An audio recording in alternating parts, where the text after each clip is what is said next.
In the forgotten folds of time, before the Dragonborn name carried songs through taverns and battlefields, there was Miraak, a figure whispered more often in fear than reverence. His tale begins not in the halls of High Hrothgar or the pages of prophecy, but deep in the mists of Solstheim, where the winds carry voices not born of Mundus.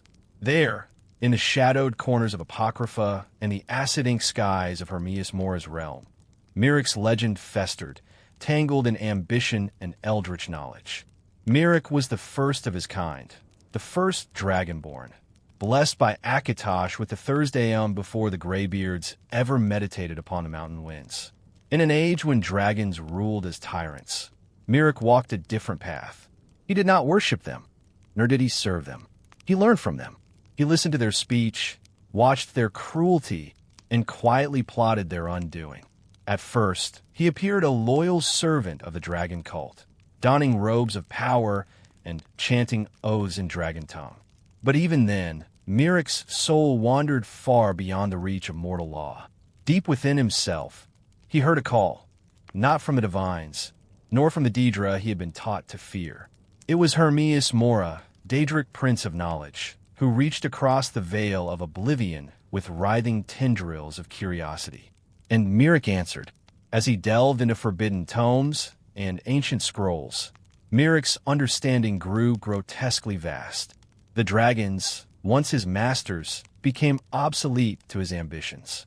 With the black books of Apocrypha in hand, he turned his Thursday inward, reshaping not just the world around him, but the very fabric of his own being. What began as devotion became disobedience. What began as silence turned to whispers, whispers that spread across Skyrim and Solstheim like mold beneath stone. But Miraak was not yet ready to rise. He retreated instead, retreating to the hidden temples built in his name, veiled by ash and time. There, under the surface of Solstheim, he built shrines and sanctuaries where his name would not die. His followers, enthralled by enchantment or awe, began sculpting a religion around his power. Statues were raised, chants composed, and dark rituals performed to honor one knot of oblivion, but something between mortality and myth. All the while, the dragons grew uneasy. Though they did not understand the full extent of Miraak's treachery, they sensed a power building beyond their grasp, something heretical, ungoverned, and profane. Miraak no longer sought the dominion of dragonkind. He sought freedom, freedom from a cycle of souls, freedom from time, from gods, from death itself. And as the winds howled over the jagged coasts of Solstheim, echoing through Dwemer ruins and ancient Nordic barrows, the earth remembered Miraak and trembled. To understand Miraak is to descend into contradiction. He was a priest of the dragons, yet he betrayed them. He was immortal, yet he sought eternity. He was Dragonborn, yet he swore allegiance to the most alien of the Daedric princes. This paradox is not a flaw of his story. It is its essence. In the ancient days, when the lines between gods and mortals blurred more easily, Miraak's hunger for knowledge outpaced any caution. The Thursday granted him power, but not purpose. Hermaeus Mora, ever watchful through the ripples of time and reality, offered both. The Daedric prince did not lure Miraak. He merely waited. The first Dragonborn came willingly, his soul already attuned to secrets others dared not dream of.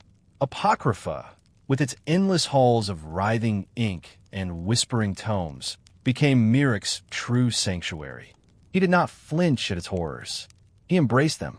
What others feared as madness, he called clarity. Each forbidden truth etched deeper lines into his mind, until it no longer resembled that of a man. He read of the Edra and Daedra alike, of the structure of souls and the music of spheres. The black books became scripture. Each one opened a new layer of understanding, and with it another chain broken. In Solstheim, his followers continued their quiet worship. Unlike the loud, zealous cults of other Daedra, Miraak's acolytes operated in silence, leaving only strange symbols and dreams behind. Villagers would speak of odd behavior, of sudden disappearances, and of men and women whose eyes had seen too much. Shrines would appear overnight, covered in ash, swirling with unreadable runes, pulsing faintly with otherworldly breath. Miraak's influence was not always direct. Sometimes it came as a whisper in sleep or a flicker at the corner of the eye. Sometimes a person would hear a word in a language they did not know, yet understand completely. This was the language of the dragons, yes, but twisted, shaped by a voice that had walked with Mora. It wasn't just the Thursdaim anymore. It was something older, something more dangerous. He began to shape reality itself, not with magic, but with will. He learned to bend the world around him through thought and sound, through the tonal architecture hidden behind existence. Even the dragons began to fear him.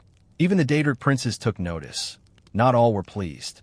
Miraak was no servant. He was a rival. Yet for all his power, he remained distant, watching the world through black tendrils of knowledge and dream. He did not seek open conquest. He waited. For what? No one knew. Perhaps a weakness in the veil between realms. Perhaps the death of a future Dragonborn. Perhaps just the right moment to return. Because Miraak had not died. He had vanished. Not into legend, but into Apocrypha itself. A realm with no time, no death, and no escape.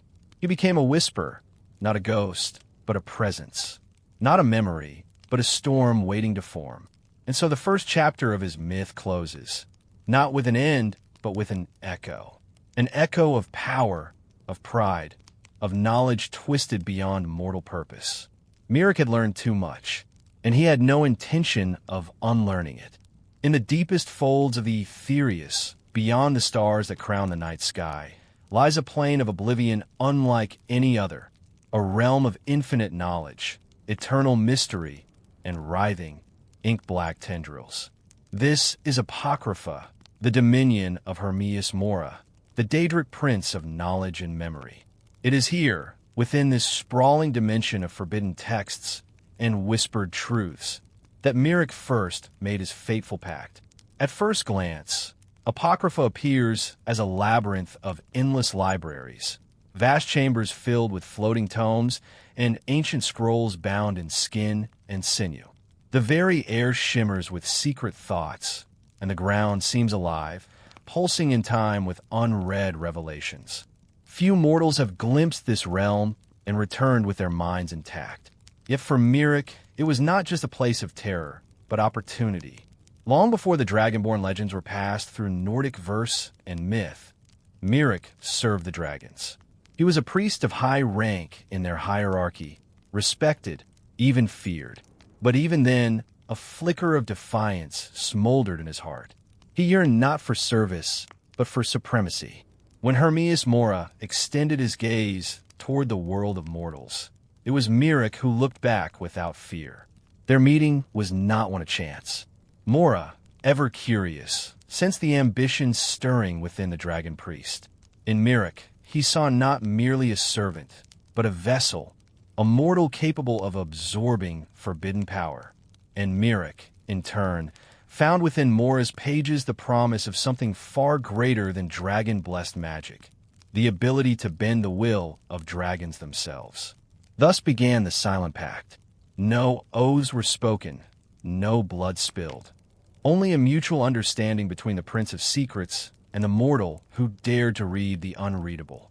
Mora gifted Miraak with the Black Books, conduits through which Apocrypha's knowledge could seep into Mundus. Each one a trove of unearthly power, capable of unraveling the very laws of reality. With each reading, Miraak grew stronger and stranger. His voice carried the weight of otherworldly syllables, the Thursdaim altered by knowledge no mortal should ever wield.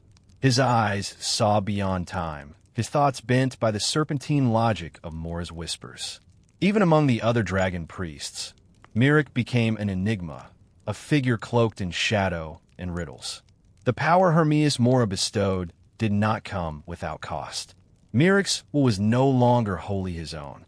His dreams were visited by black tendrils, his mind echoing with forgotten languages. But to Miraak, it was a price worth paying. He could now stand against the dragons, speak words that made them tremble, and command their allegiance or doom. And so, The First Dragonborn's rebellion began, not with an army or open defiance, but with silent strength drawn from another realm. In Apocrypha, Miraak found the seeds of treason. In its ink-dark pools, he forged the tools of his ascent. His footsteps echoed in libraries no mortal had ever walked, his voice recorded in books that wrote themselves. The realm of Mora, vast and endless, became Miraak's sanctuary and crucible. In its hush and writhing silence, he shed the skin of priesthood and took on the mantle of something new. Neither man nor servant, but something in between. The first to break the chain of dragon rule. The first to claim his will as absolute. Yet in gaining the knowledge that lay hidden in Apocrypha, Miraak unknowingly anchored his fate. For once a mind is touched by the ink of Mora, it is never truly free again. The influence of Apocrypha lingered long after Miraak returned to the mortal realm. Though his body moved through the lands of Skyrim and Solstheim, his mind remained partially tethered to that ink-slick plane of forgotten truths. He was no longer simply a dragon priest. He had become something else entirely, a paradox of mortal ambition and Daedric knowledge. As Miraak's mastery of the Solstheim deepened, so too did his separation from his former brethren. While other dragon priests continued their worship of the dragon overlords, Miraak quietly amassed followers of his own. These were not mere cultists, but individuals drawn to the enigmatic force he now radiated. Mortals who sensed the shifting winds of power and wished to serve the one who could speak with the voice of gods and the mind of a Daedra. Together, they built temples and shrines, not in praise of Akatosh or Alduin, but for Miraak himself.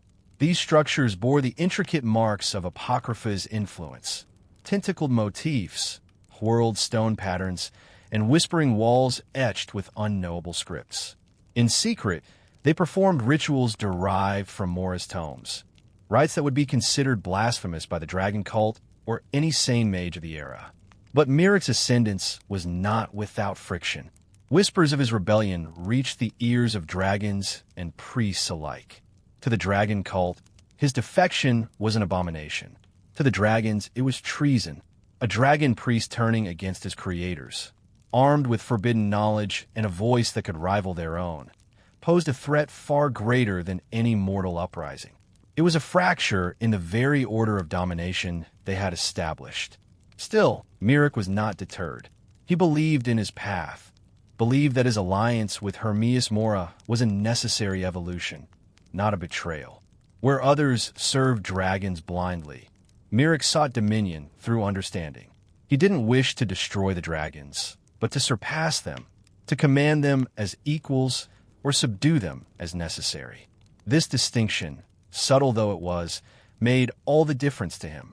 And so, the tension grew. Miraak's strength increased with each passing season, as did his arrogance.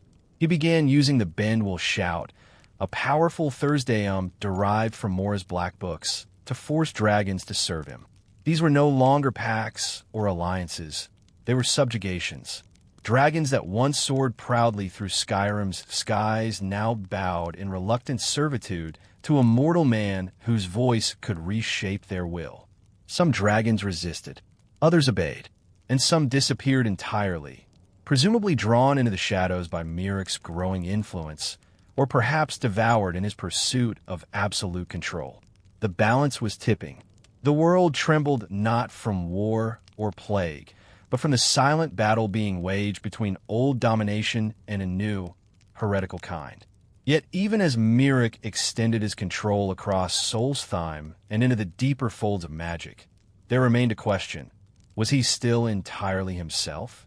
The line between ambition and madness, between enlightenment and corruption, is often invisible until crossed. And in the realm of Mora, such lines are rarely drawn in stone. Some say Miraak began to hear voices, echoes not just from Apocrypha, but from within himself. He would speak aloud to unseen companions, pacing his halls in conversation with the unreadable. Whether these were the whispers of Mora or the unraveling of a mortal mind pressed too hard by secrets is impossible to know. Others claim he grew increasingly distant, appearing less and less to his followers, retreating to private chambers where the walls themselves pulsed with living glyphs. His servants remained devout, convinced that their master was ascending to a higher plane, preparing for an emergence that would shatter the boundaries between knowledge and reality. But even Miraak could not defy the consequences of such power forever. The dragons he had once bowed to were preparing to strike, and the eyes of the Daedric prince who had uplifted him, always watchful, were narrowing in contemplation. The stage was being set, and the first Dragonborn stood at its center, caught between the divine fire of the dragons and the endless ink of Apocrypha. In the far reaches of Solstheim, where the ash-strewn winds of Red Mountain meet the cold breath of a sea of ghosts, a temple began to rise. Not one of ordinary stone and worship, but a monument to ambition and transformation, a sanctuary for Miraak, the first Dragonborn. Its foundations were ancient, drawn from ruins that predated even the arrival of the Nords. But under Miraak's direction, its walls were reshaped by dark artistry, its halls twisted by Daedric insight. The temple pulsed with latent power, runes etched in whorls of blackened stone, doorways arched like the tentacles of deep-sea leviathans, and floors tiled in geometries that defied rational design. It was a structure meant not to honor the gods, but to rival them. Miraak did not build this temple alone. His followers, entranced by his charisma and the strange power he wielded, labored without rest or question. It was said that their dreams were no longer their own, that Mora whispered blueprints into their sleep, guiding hands through visions more real than waking life. Brick by brick, they constructed a place that was part fortress, part altar, and part gateway. At its heart was a chamber unlike any other, a sanctum bathed in green firelight, with a ceiling that seemed to ripple like the surface of a pool. It was here that Miraak meditated, surrounded by the black books gifted to him by Hermaeus Mora. These tomes, each a realm of knowledge unto itself, contained secrets no mortal was meant to hold. And yet, Miraak did not just read them. He absorbed them, folding their truths into his soul as one would weave thread into a tapestry. From his chamber, he communed directly with Apocrypha, sometimes for hours, sometimes for days. During these sessions, time flowed strangely. Seasons would pass above ground while Miraak remained below, his voice echoing through the dark in chants that belonged to no mortal tongue.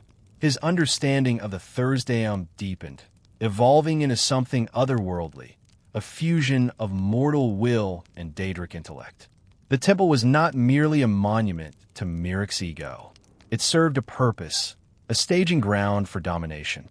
Through its halls, he channeled energy from Apocrypha, empowering himself and his followers.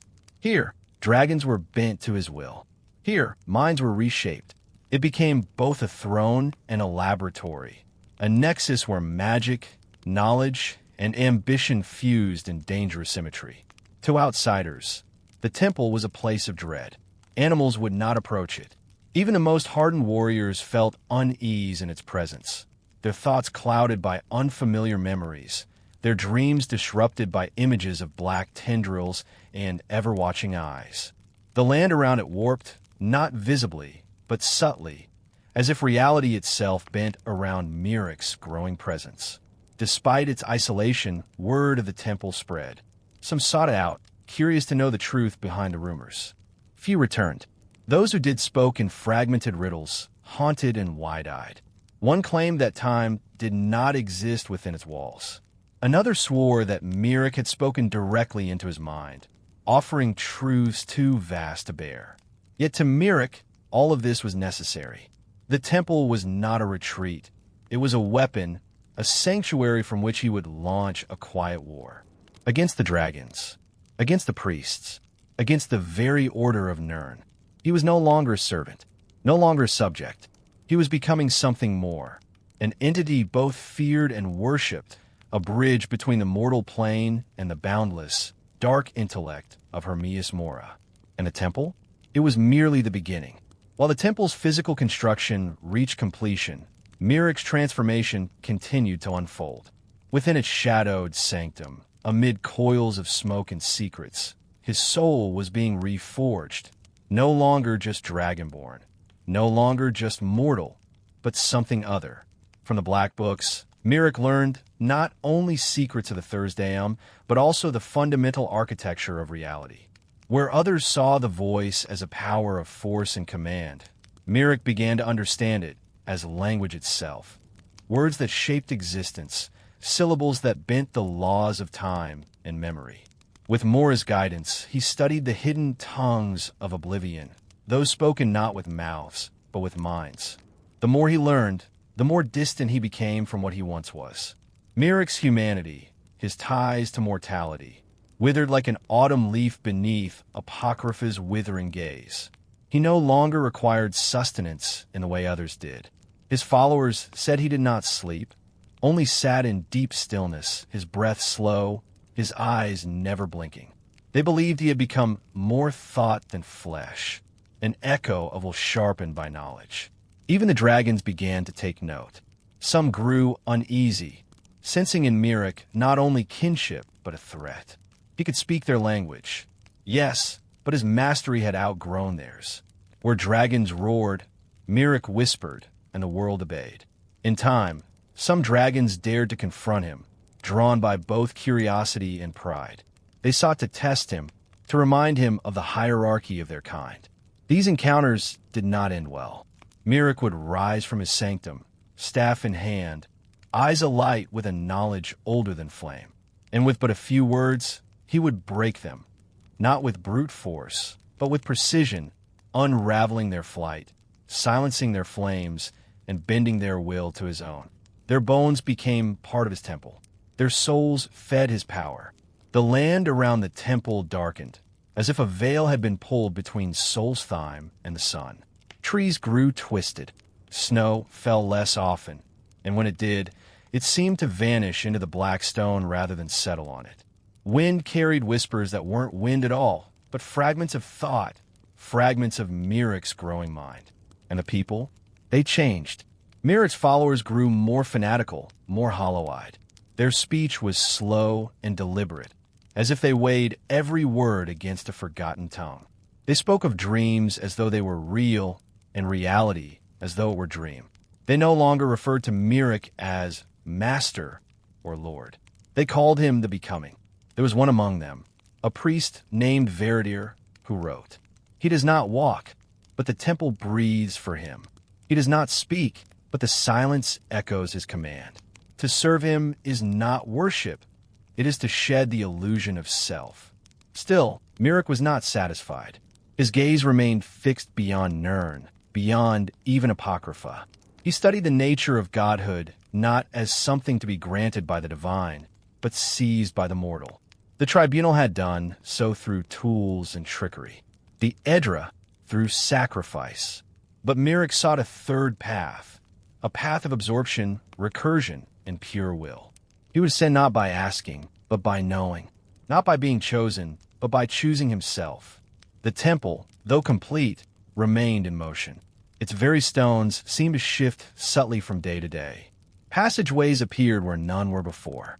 Stairs folded back into walls. Followers found themselves lost within halls they had walked 100 times. And Miraak, he moved through it all with perfect clarity, as if the temple bent around him.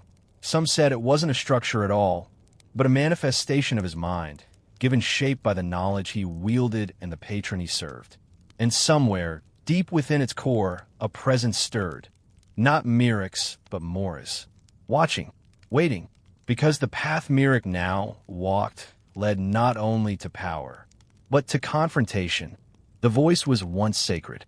In the days of old Atmara, it was wielded by those of wisdom and restraint, used not to dominate, but to bring harmony between self and sky. Among the graybeards and ancient tongues, the Solstheim was not merely a weapon, but a song, an echo of creation itself. But Miraak had betrayed that ideal. What began as reverence had become conquest. The voice in his hands was no longer a song. It was a scalpel. Precise, piercing, merciless. No longer did he shout to bring balance. He shouted to bend, to break to take. Dragons first noticed. They felt it in the air, in the way the wind no longer carried the same reverence. Miraak's shouts were sharper than theirs, filled not only with ancient power, but with knowledge stolen from Hermaeus Mora himself.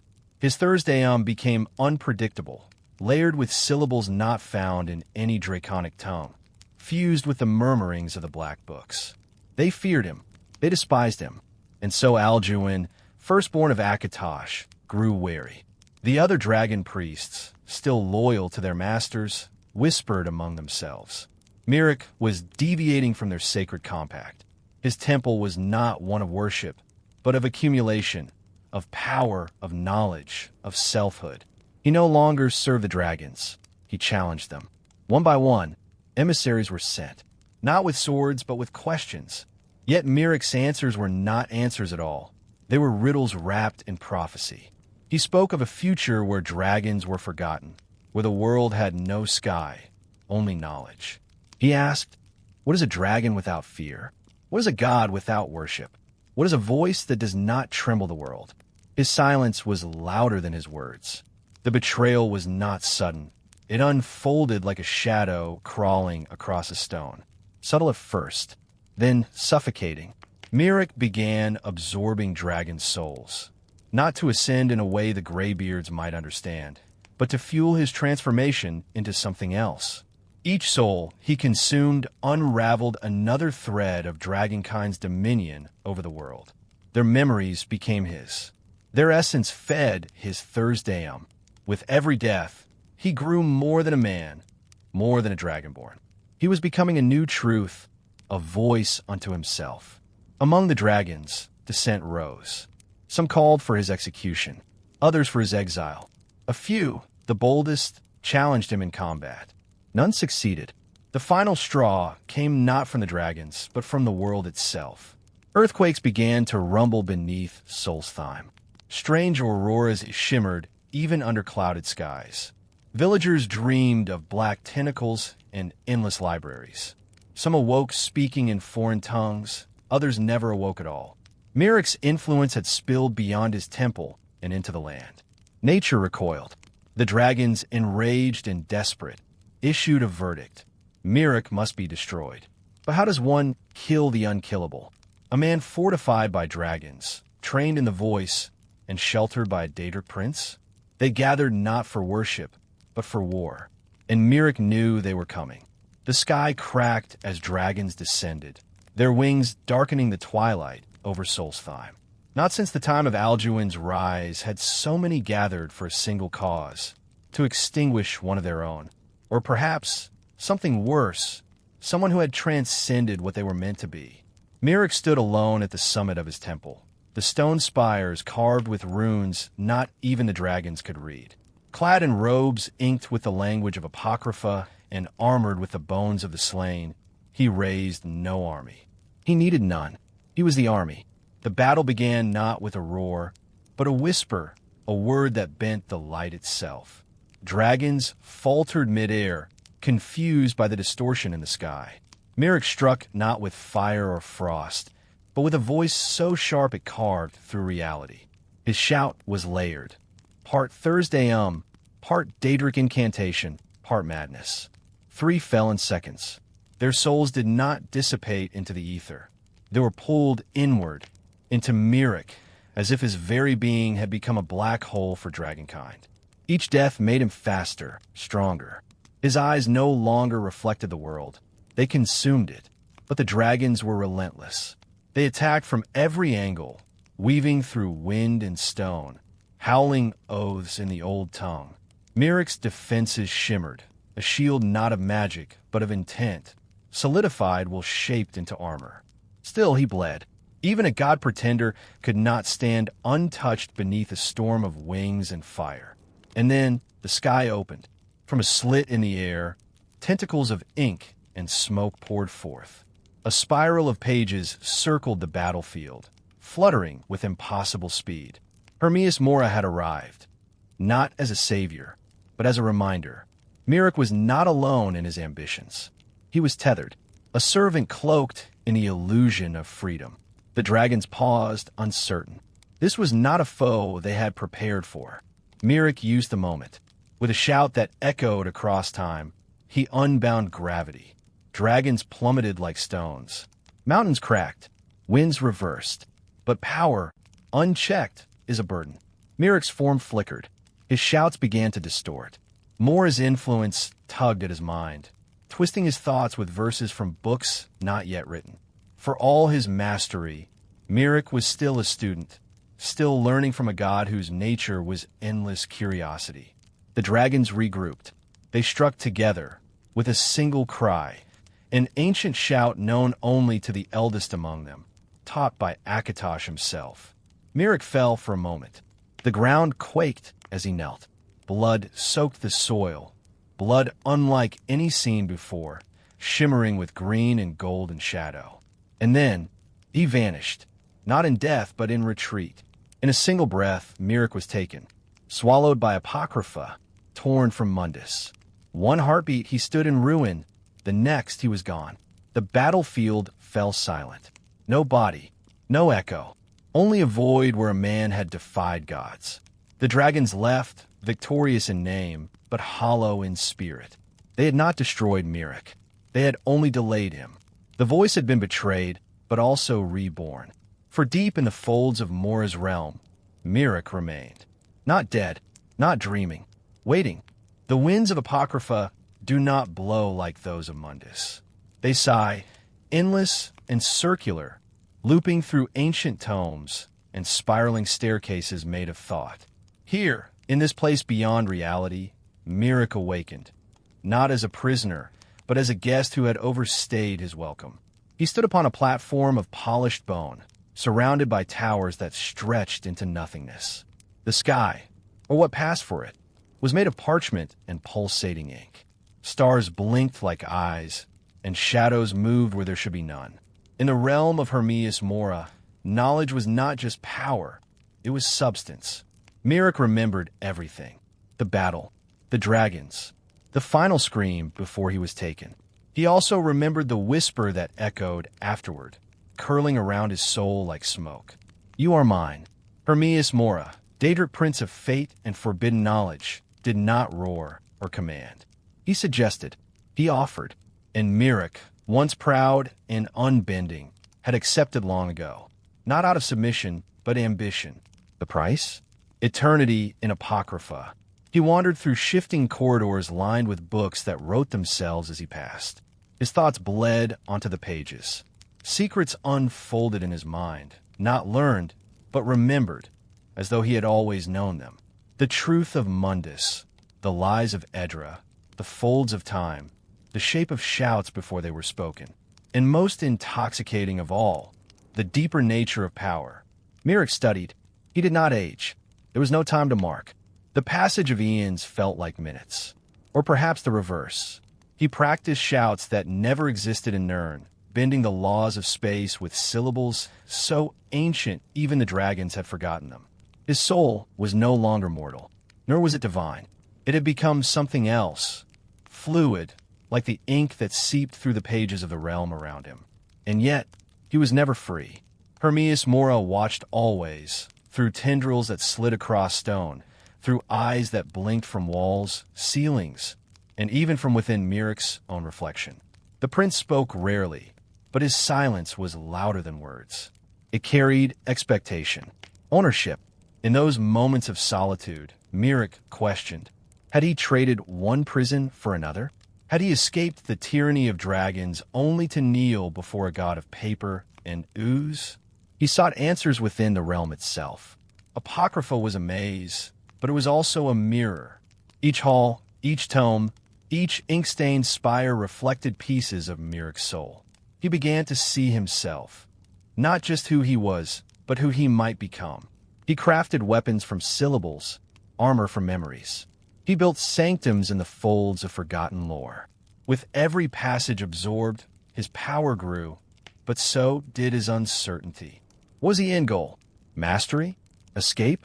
Ascension? Even Hermaeus Mora, vast as he was, could not answer all. And so Miraak began to write, not with ink, but with intent. He shaped a new path, not found in Mora's collections, not bound to fate. He would not remain a servant. He would transcend the realm, just as he had sought to transcend mortality. And far across Nirn, in a distant future, still unwritten, the winds began to shift. Miraak was not done. The bindings of Mora are not chains one can easily see. His prison is woven of whispers, ink trails across the mind, curling around memories, thoughts, and intentions like vines smothering a sunlit path. In Apocrypha, time forgets itself. Pages flip of their own volition. Questions arise that you never meant to ask, and answers are offered that unravel your grasp on what was once certain. Here, Miraak wandered, though wandered is a generous word. His body had long since faded from Mundus, taken to the Black Library at the moment of Hermaeus Mora's choosing. Yet his soul had not settled. He studied the endless tomes, sought their secrets, consumed the knowledge that had unmade greater minds than his. His ambition swelled, even within imprisonment. Every answer was a weapon, every mystery solved, a foothold toward eventual escape. What Hermaeus Mora had not anticipated, perhaps even relished, was that Miraak did not forget who he was. While others lost themselves in the mists of endless lore, Miraak's hatred burned steady. Hatred for Alduin, for the dragons, for the dragon priests who had once held him in reverence and later in contempt. Hatred, most of all, for the Daedric prince who now shaped his fate. The more he read, the more he remembered. The strength of his Thursday remained, untarnished by time or distance. He whispered in the language of dragons across the empty stacks, not as supplication, but as warning. Scrolls curled in fear. Even Mora's seekers, creatures of ink and intellect, paused when they passed his domain. For Miraak was not content to be a reader. He longed to rewrite the Book of Fate. Over eras unknown to mortal timekeeping, Miraak began to fashion a plan. Hermaeus Mora may have been his captor, but he was also his mentor, and in the strangest of ways, his accomplice. The knowledge the prince bestowed was not mere trivia or dusty scholarship. It was power, forbidden words, names of things that should not be named, secrets about the nature of Nirn, the fabric of reality, the currents of fate and soul. Miraak learned of the Black Books, gateways between Apocrypha and Mundus. They were rare, arcane, often hidden, and always dangerous. Each one contained a piece of Apocrypha's heart, and through them, Miraak discovered the first trembling strings of connection to his former world. Though he could not yet pass through, his voice could echo faintly. Through the books, his whispers began to slip into the dreams of the living. And so the first rumors of Miraak's return began, not in shouts, but in murmurs, in visions, in unease. Those who opened the Black Books without understanding sometimes felt a presence watching them. A name would drift into thought unbidden. A voice like rustling parchment would speak across the wind. Still trapped, Miraak reached ever outward. He studied not just the mortal plane, but the Daedric realms, the deeper truths behind oblivion itself. He learned of the Agma Infinium, of the interplay between power and knowledge, of the balance Hermaeus Mora maintained, not out of justice, but out of necessity. And he wondered, if Mora feared what unbounded knowledge might do, then perhaps Miraak, who embraced such knowledge with fervor, could wield it in ways even a Daedric prince could not fully foresee. This was no longer mere escape. It had become a challenge, a test of wills. Miraak did not seek only to leave Apocrypha. He intended to surpass it, to take what he had learned and reshape the world that had once bowed to him. In the pages of infinity, he found his purpose, somewhere in the cold fog of Solstheim, far from the bustling cities of men and mare. The earth stirred with a slow, ancient awareness. Among ash-covered stones and wind-swept coasts, something long buried began to move, not in flesh, but in thought. A presence seeped through cracks in reality, reaching across time, space, and silence. Miraak's return did not begin with thunder or fire. It began in dreams. Simple folk spoke of strange sleep. They awoke unrest, their eyes shadowed, their minds clouded by half-remembered whispers. Some walked in the night without knowing it, their feet bleeding, their hands calloused from unknowable tasks. They carved symbols in stone they could not read. They sang hymns they could not recall learning. They built things, pillars, structures, shrines, all bearing the mark of someone or something long forgotten. The Dragonborn stirred again. These builders were known as the Sleepers, mortals unknowingly touched by Apocrypha. Through the power of the Black Books, Miraak had found his anchor, threading tendrils of influence into Nirn once more. He spoke in their minds, not commands, but concepts, suggestions as subtle as breath, yet as heavy as prophecy. His voice, though distant, resonated with ancient authority. In Raven Rock, the people grew uneasy. A quiet dread settled over the town. Miners lost track of time.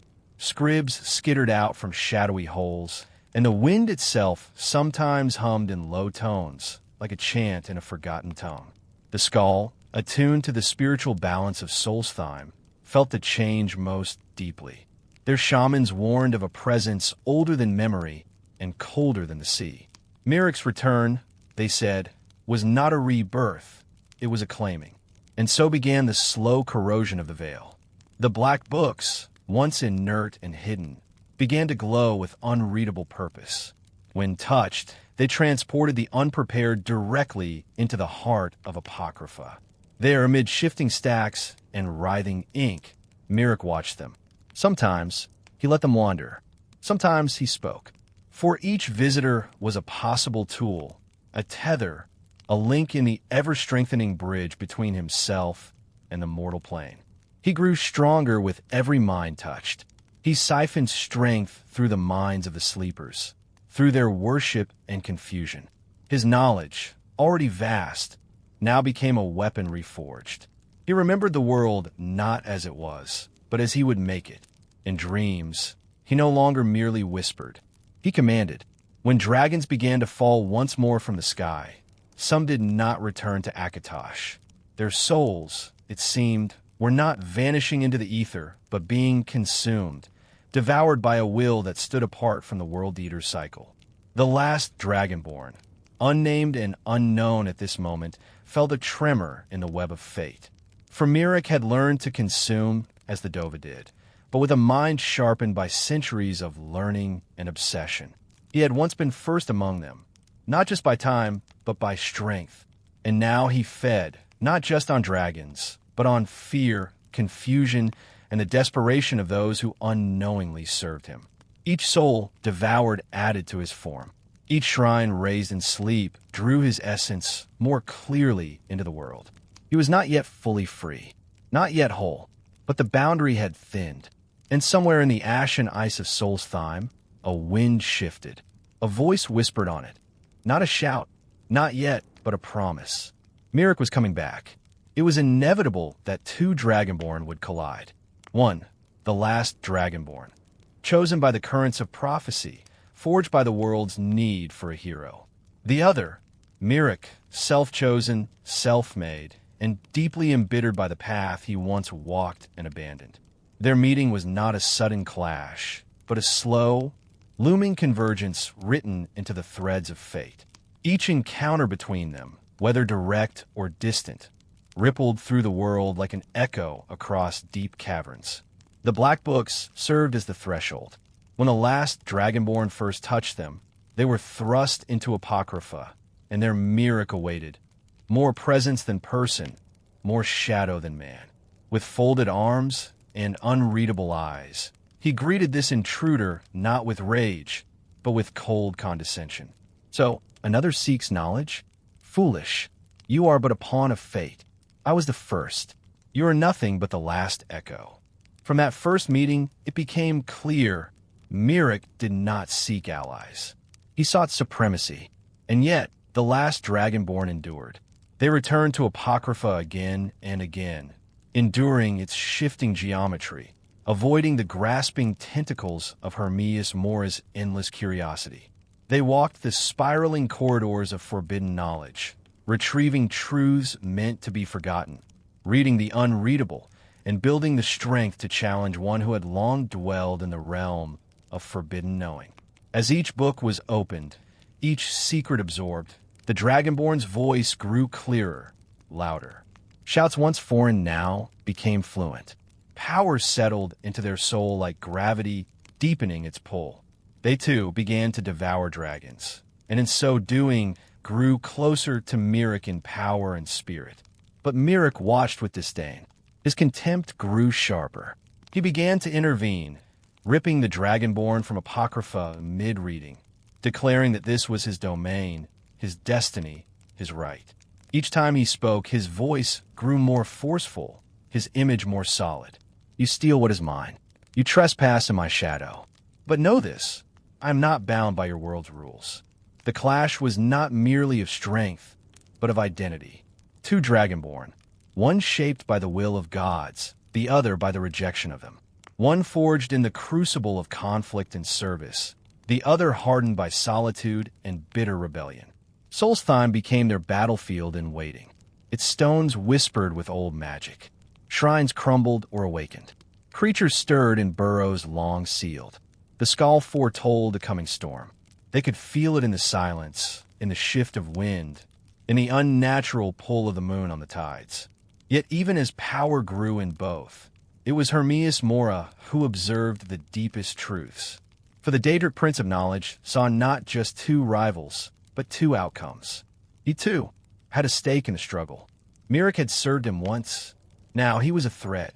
The Last Dragonborn, unknown but promising, could become the perfect vessel for Mora's will, or the instrument of Miraak's end. And so, the two Dragonborn inched toward one another, one fueled by righteous purpose, the other by a hunger to reclaim what he believed was stolen. Their voices rang across time and space, their wills straining the fabric between realms.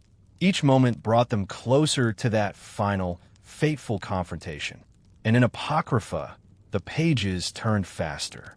The ink whispered. The time was near. In the wake of Miraak's resurgence, as Solstheim groaned beneath the weight of ancient power reborn, a ripple was felt across plains not bound by mortal perception. While mortals saw the surface turmoil, the corruption of stones, the bending of minds, beneath the threads of reality, something deeper stirred. There was a realm hidden even within Apocrypha itself, sealed not by doors or chains, but by secrets too heavy for even knowledge to carry openly. It was known among Mora's most loyal seekers only as the Whispering Vault. This was no vault built of stone or metal. It was a chamber of thought, memory, and paradox, woven into the living fabric of Apocrypha. Hermaeus Mora did not construct it in the traditional sense. He inscribed it with the same alien precision he used to record the unrecordable. The vault existed as both place and idea, simultaneously hidden and watching. To seek it was to invite its attention. To find it was to risk never leaving the page you had stepped into. Within its shifting boundaries, the vault hummed with tonal echoes. Not sound, but intent, resonances left behind by Miraak himself. He had carved pieces of his will into the vault's architecture, imprinting every frustration, every defiant whisper, every moment of temptation into the realm's walls.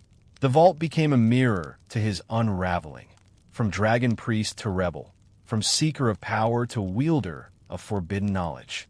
At its center, surrounded by suspended scrolls that moved like jellyfish in the air, floated a pedestal of black glass. Resting atop it, not a book, but a singular quill, its plume plucked not from any avian creature, but from the thought of rebellion itself. It was said to write without ink, tracing words made only of desire and defiance. And around this pedestal, the vault played scenes that never happened, possible futures Miraak had once considered. A Tamriel under his rule. Dragons bowed to his will. Hermaeus Mora cast aside. These were not memories, but potentialities, scraps of ambition that never took form in the real world, but still whispered, as if waiting for the right reader to make them true. To most, it would be madness. But to Miraak, it was blueprint, a reserve of unspent possibility, guarded not by locks, but by the weight of unchosen paths. The Whispering Vault was not a tomb. It was an echo chamber where defeat refused to be final. And so, Even in moments when Miraak seemed silent, vanquished, or lost, somewhere within Apocrypha, the vault whispered still. Not just about what he had been, but about what he might yet become, if anyone, chose to listen. On the island of Solstheim, Miraak's mark endured not only in myth and nightmare, but in the very stones that lined the coasts and valleys. These were no ordinary markers, but the Allmaker stones, sacred relics of ancient design. Once they stood as beacons of balance, radiating calm and order. But under Miraak's reawakened influence, they pulsed with an unfamiliar energy, warped, bent toward dominion. The villagers closest to these stones began to change. At first, it was subtle, distant expressions, sleepless eyes, conversations that wandered like fog. Then came the compulsions, drawn to the stones in the night, hands working tirelessly to build strange structures without thought or command. When asked, they remembered nothing. Yet, their fingers bore the grime of toil, their dreams heavy with greenlit visions of winding staircases and blackened halls. These corrupted stones whispered with voices not heard but felt. They did not speak in language, but in longing, in repetition, in instruction. Miraak's will filtered through them, his voice made diffuse, like incense in the air. He was not merely using the stones, he was becoming them. Or perhaps they were becoming him. Hermaeus Mora, for all his dominion over Apocrypha, allowed this to unfold. Perhaps it amused him, or perhaps it served a purpose even Miraak could not see. The Daedric prince watched with his 1,000 eyes, letting the former Dragonborn weave a tapestry of subtle dominion. Threads of mortal will slowly rewound in the shape of his ambition. Yet within that quiet dread, there were moments of resistance. Some Skull, guided by ancient rites, resisted the stone's call. They whispered old names and burned sacred oils. One elder, it was said, sang a song so pure it cracked a stone's false veneer for a single night. But by morning, the influence had returned, as if Miraak himself had inhaled their defiance and exhaled control. Meanwhile, deep in the buried halls beneath Apocrypha, Miraak stood amid his echoes. He watched his influence extend, not in fire or battle, but in submission, the slow, creeping conquest of identity. To enslave a body was crude. To rewrite a mind, more elegant. To make a person build your temple and forget they had done so, divine. And yet, through all of it, a question lingered. Was Miraak driven by vengeance, or by the sheer momentum of ambition long denied? Did he seek to punish Hermaeus Mora, or simply complete what Alduin had interrupted? Even the stones could not answer. They remembered only the will impressed upon them. They did not judge. They only obeyed. Far beyond the shores of Solstheim and the windswept mountains of Skyrim, there exists a place unbound by the laws of Mundus, a realm where time folds in upon itself, and reality is shaped not by stone and wind, but by knowledge and will. This place is Apocrypha, the realm of Hermaeus Mora, the Daedric prince of knowledge and memory. It is here, amid endless halls of shifting tomes and writhing tendrils, that Miraak found his sanctuary and his prison. In the darkness of Apocrypha, the First Dragonborn did not sleep, nor did he truly awaken. He wandered endlessly, a ghost within the ink-stained corridors, absorbing forbidden knowledge, parsing ancient runes, and whispering truths not meant for mortal ears. The tomes here are not written with ink, but with echoes of thoughts long lost. Their pages flutter like wings, and their words cut deeper than any blade. Miraak drank from these wells of memory, growing ever more powerful, but also more alien. Mora's realm is not a place of peace or rest. It is a labyrinth of curiosity and obsession, where those who seek answers often find only more questions twisted into maddening complexity. Yet for Miraak, it was the perfect crucible. With each passing moment in Apocrypha, whether minutes or millennia, he bent his mind around concepts few dared to contemplate. The architecture of souls, the language of dragons inscribed in cosmic spirals, the threads of fate that bind mortals and gods alike. The Dragonborn's mastery over the Thursday deepened within Apocrypha's depths. He discovered words of power lost to Nirn, shouts so potent they could bend the minds of others or sunder the veil between realms. But these were not gifts freely given. Hermaeus Mora demanded a price: loyalty, submission, servitude. Miraak, ever prideful, resisted. He believed he could use the Daedra Prince just as he had used dragons, priests, and men. But Mora is not so easily deceived. Miraak's rebellion in Apocrypha is a story rarely told and even less understood. He created secret alcoves within the libraries, wove veils over certain thoughts, and hid entire chapters of forbidden text from his master's sight. In doing so, he prepared for his return, not as Mora's pawn, but as a sovereign force of will. Yet Hermaeus Mora watched patiently.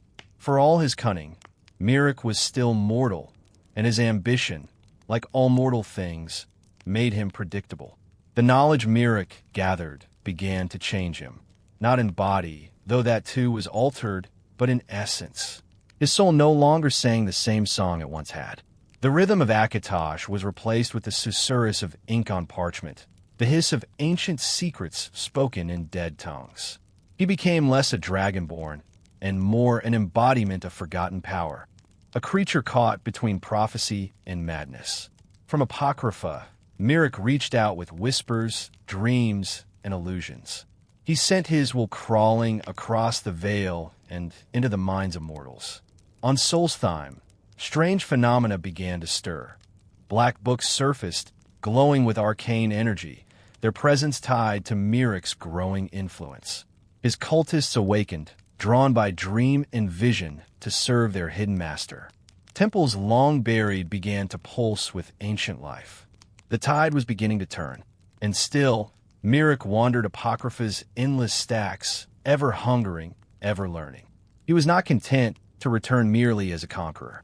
He wished to reshape the world itself, not through war or fire, but through words, through will, through the echoing power of the voice.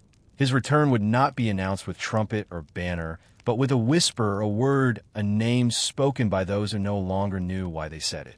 Miraak.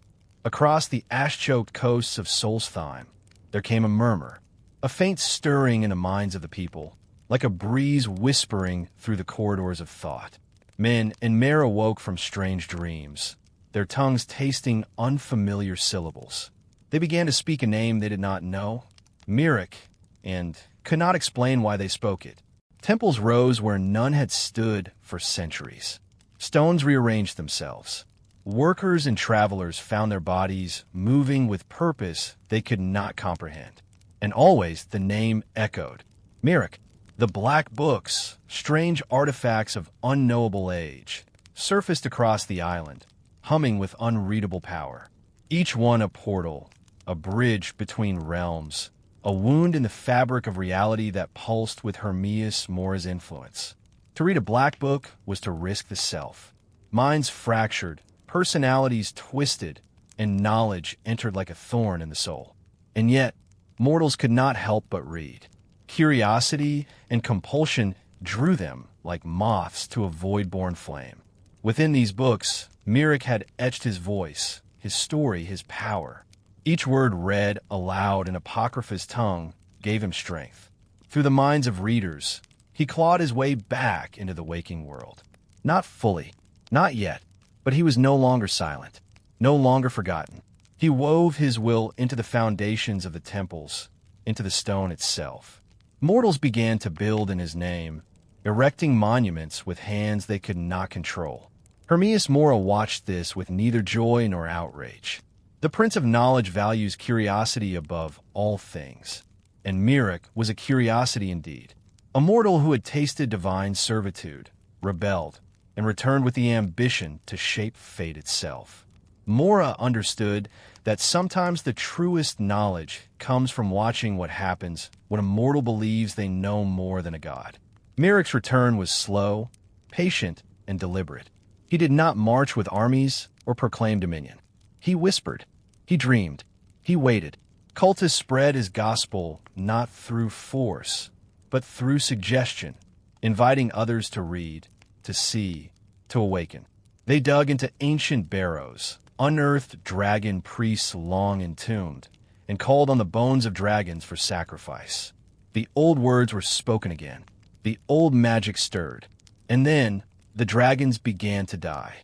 Not by sword, nor arrow, nor spell, but by Miraak's will alone. With shouts that bent reality, he tore the souls from their still screaming throats and devoured them. Their life essence, meant to empower the last Dragonborn of this era, was instead consumed by the first. Each soul made him stronger. Each death deepened the scar in the world where Miraak once ruled. He appeared at last, not fully, not corporeally, but in shimmering glimpses. A figure robed in ancient armor, horned and hooded, with eyes that glowed like forgotten stars. His voice cracked the sky and turned stone to steam. But still, his return was incomplete. The veil between Apocrypha and Nirn held firm, and Miraak seethed behind it. He reached out to confront the new Dragonborn, the one fated to carry Akatosh's blood, the one who had taken the mantle that Miraak once believed to be his alone. Miraak's pride was not merely wounded, it was shattered. How could this newcomer, this wanderer, be recognized while he, the first, was left to rot in a Daedric library? The answer, Miraak believed, was to prove once and for all that he was the true Dragonborn. Not by birthright, but by dominance. The time of hiding was over. The temples, the stones, the dreams, they had all been preparation. Now, he would emerge not merely as a remnant of history, but as a god of will, a voice of knowledge won through fire and shadow. The battle for Solstheim, for Dragonborn's supremacy, for the very idea of destiny, was about to begin. And in the dark corners of Apocrypha, the ink rippled, the tendrils stirred, and the Prince of Knowledge smiled without smiling, knowing that what comes next would write itself into legend. In the wind-swept barrens of Solstheim, amidst shifting ash and bone-choked crags, the air grew dense with unease. The land itself seemed to hold its breath, awaiting a reckoning long delayed. Miraak, first of the Dragonborn, stood poised to break the veil entirely and reclaim the legacy he believed had been stolen from him. And the one standing in his path, another Dragonborn, born in a different time, yet no less chosen, would be drawn into a contest not merely of strength, but of meaning. The mortal world and Apocrypha began to blur. Black books served now as gateways not only to knowledge, but to confrontation. When the Dragonborn read them, they stepped into Hermaeus Mora's infinite library, where pages drifted like leaves and thoughts had weight. There, among tides of ink and towers of unknowable text, Miraak awaited, an echo made flesh, a voice sharpened by centuries of silence. But this was no ordinary duel. It was a struggle over identity itself. Miraak had come to see his existence not as one thread among many, but as the very fabric from which the title of Dragonborn was woven. He viewed the current Dragonborn as an impostor, a reflection cast in water. In every word of power uttered by his rival, Miraak heard mockery. Each dragon's soul absorbed by another's hand became a theft. And so he did not merely seek victory, he sought erasure. The battles in Apocrypha were unlike those of Tamriel. They were shaped not only by blade and shout, but by perception, by the understanding of knowledge as both weapon and shield. Tentacled horrors stirred, guardians of forgotten truths, and the walls themselves whispered secrets meant to break the will. Time had no anchor. One could walk forward and find the past waiting. One could die and wake again, unchanged. In this realm, Miraak was near omnipotent, and still the other Dragonborn advanced. It became clear that this confrontation was fated, that the conflict between Miraak and his successor had always been written, buried not in prophecy, but in inevitability. Hermaeus Mora had orchestrated events with his subtle, ceaseless influence. He granted aid and obstruction in equal measure, caring not for either's victory, but only for what would be revealed in the struggle between them.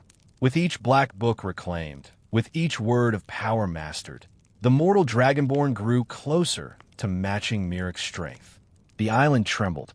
Followers of Miraak began to falter, their minds slipping from his grasp. The stones no longer shimmered with absolute obedience. Hope returned to the minds of the Skull, to the wilds, to the heart of Solstheim. Miraak, sensing his advantage eroding, intensified his efforts. He appeared more frequently, projecting his presence from Apocrypha with violent force. He turned more dragons to ash, fueling his ascendance. And in a final act of defiance, he attempted to breach the barriers separating realms altogether, to return fully to Nirn, reborn and unopposed. But such power always carries a cost. The more he drew from Apocrypha, the more his soul became entwined with it. He was no longer merely a Dragonborn.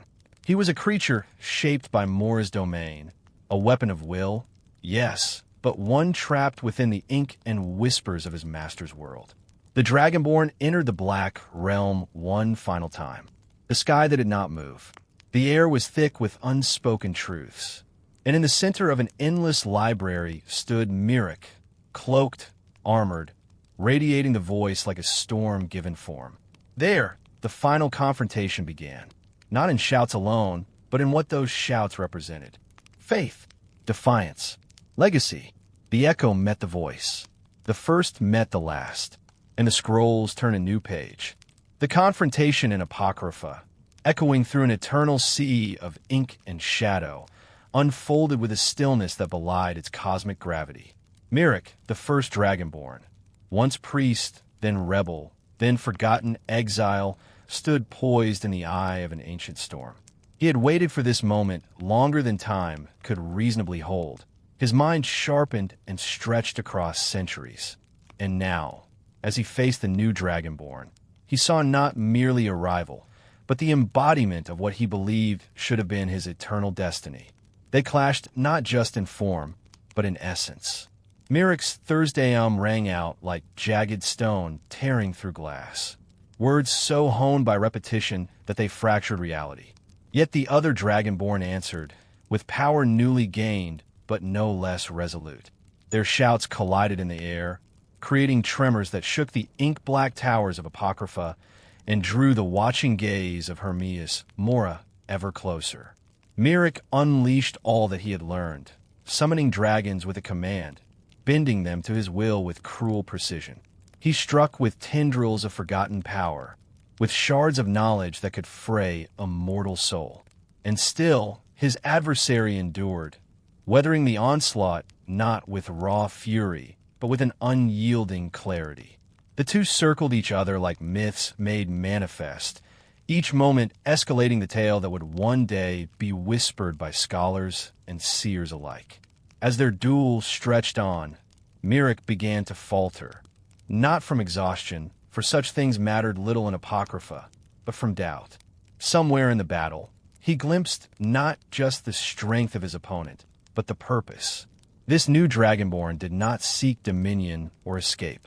They were not chained by the past or tempted by divine ambition. They fought because it was necessary, because the path demanded it. Miraak had once been the same, long ago, but over time, he had become something else, something the world no longer recognized as its protector. In that instant, Hermaeus Mora intervened.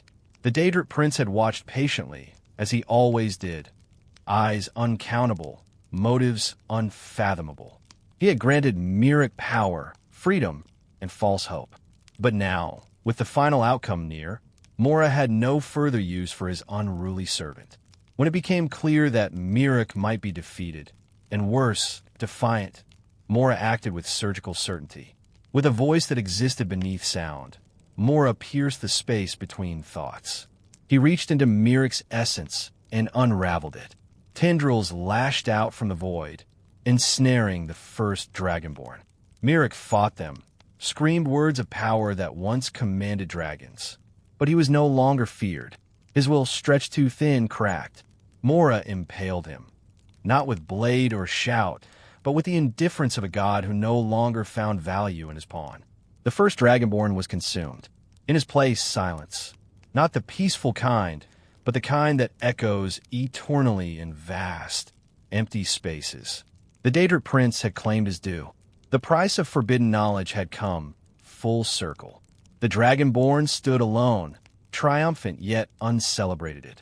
There were no crowds, no banners, no thunderous praise. Only the endless shelves and ink-covered halls of Apocrypha, quiet now in the aftermath of power spent. And then, Hermaeus Mora turned his gaze to the victor. "You have done well, mortal," his voice whispered from all directions at once. "But know this, knowledge has no end, and all who seek it are mine eventually." The Dragonborn returned to Solstheim changed, not merely in power, but in understanding.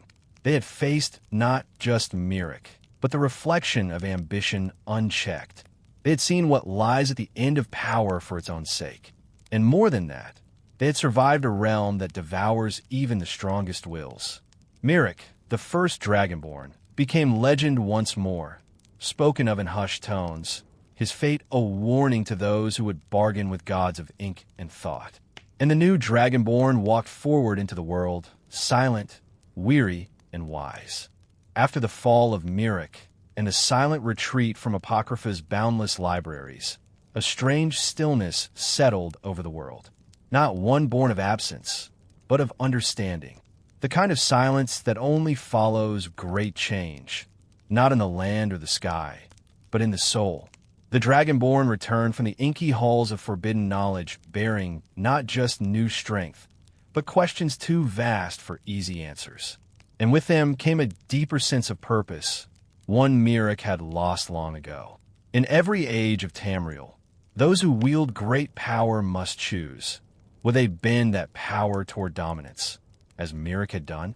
Or will they walk the narrow, quieter road, one marked not by fame, but by balance, service, and restraint? As the Dragonborn stood once more beneath the open sky of Solstheim, the cold wind no longer bit with the same sharpness. Every gust carried echoes of what had been learned. The nature of power was not a straight line to glory. It was a circle, one that, if not broken, would always lead back to hubris and ruin. Miraak's story was proof. His rise, his rebellion, his long exile. These were not merely plot points in a myth, but warnings stitched into the tapestry of history. Scholars in the years to come would study Miraak's fate from afar.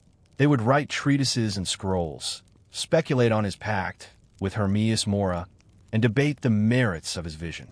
But none could truly grasp what it meant to stand in his shadow. None, except the one who walked away from his end. The people of Solstheim, too, felt the weight of what had passed. The Skald whispered thanks to the Allmaker, their spiritual world restored. The dragons, sensing a shift, stirred in their ancient barrows, their memories flickering with recognition. And the black books of Apocrypha, they waited, patient as ever, knowing that curiosity was a more powerful lure than fear. Someone, someday, would read them again. But not the Dragonborn, not now. Instead, they journeyed inward. Every shout learned, every soul absorbed, had been a step along a treacherous path. And yet, unlike Miraak, the Dragonborn had not become lost in their own legend.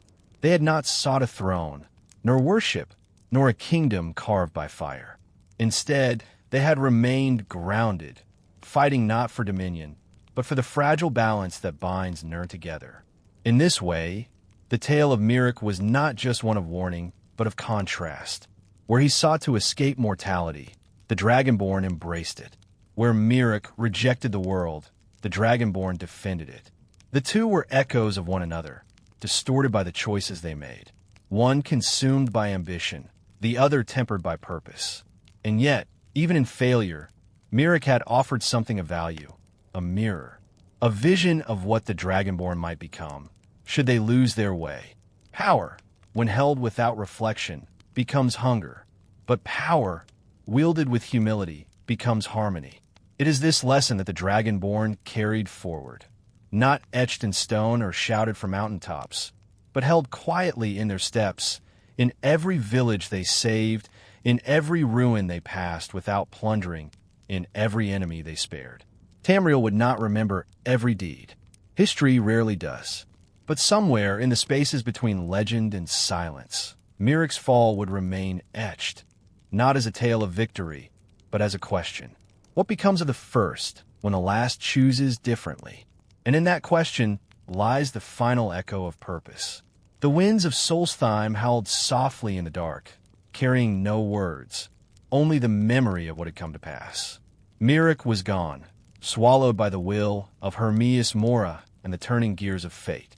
The final battle, while thunderous in its moment, had left no grand monument behind. No banners, no temples, no songs sung in crowded taverns. What remained was silence, a profound, sprawling quiet that said more than legend ever could. And in that silence, the Dragonborn walked, not as a god, not as a conqueror, but as a mortal who had stood at the edge of knowing and chosen to step back. The road stretched long and cold, winding through forests thick with snow and time. Villagers looked on with awe and fear, unsure whether the figure before them was truly flesh or shadow. Word had traveled fast, as it always did, that the first had risen, that the black books had been opened, that a soul once lost to greed and knowledge had been unmade. But the Dragonborn offered no clarifications, no declarations. They simply moved forward, west, perhaps, or north, or wherever the pull of balance next required their hand. The silence that followed Miraak's defeat was not absence, but resonance. Like the final note of a song that refuses to fade. It hummed beneath the surface of every stone, in the wind over the ocean, in the flickering of torchlight in forgotten ruins. It was the silence left when a question has been answered, not with certainty, but with choice. And what was that choice? To resist the seduction of absolute power. To stand in defiance of destiny written by others, Daedra, dragons, even ancient kings.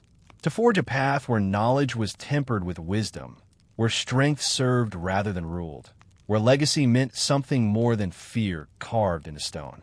Miraak had dreamed of freedom, yet in his pursuit he became the very prison he sought to escape. His will, once defiant and bold, was corroded by Hermaeus Mora's whispers.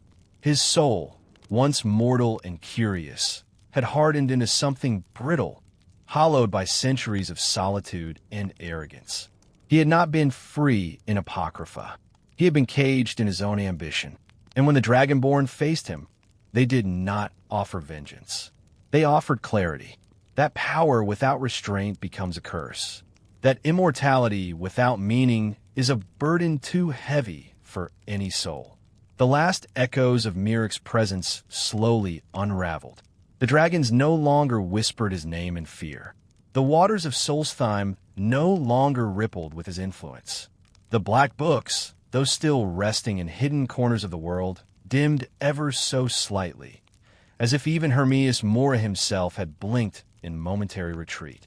And so, the Dragonborn stepped back into the world.